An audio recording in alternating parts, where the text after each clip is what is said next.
আসসালামু আলাইকুম রহমতুল্লাহ। প্রিয় বন্ধুরা, ভোরের সকালের শুভেচ্ছা।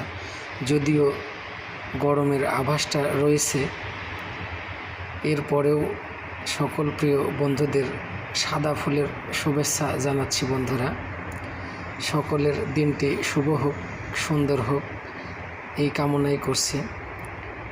আসছে ঈদুল আজহার অগ্রিম ফুলের শুভেচ্ছা জানাচ্ছি।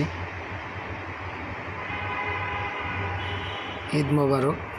এবং সকল প্রিয় বন্ধুরা যেন তাদের নিজ গন্তব্যে, নিজ জন্মস্থান, নিজ গ্রামে ফিরে যেতে পারে, সেই তৌফিক যেন আল্লাহ সুবহানাহু ওয়া তাআলা দান করেন এবং তারা যাতে সুস্থ অবস্থায় আবারও তাদের কর্মস্থলে ফিরে আসতে পারেন, সেই প্রত্যাশাই আমি গ্রামের ছেলে সায়েম ভাই। সকলের প্রতি রইল শুভকামনা, ভালোবাসা। আসসালামু আলাইকুম ওয়া রাহমাতুল্লাহি ওয়া বারাকাতুহু। শুভ সকাল প্রিয় বন্ধুরা।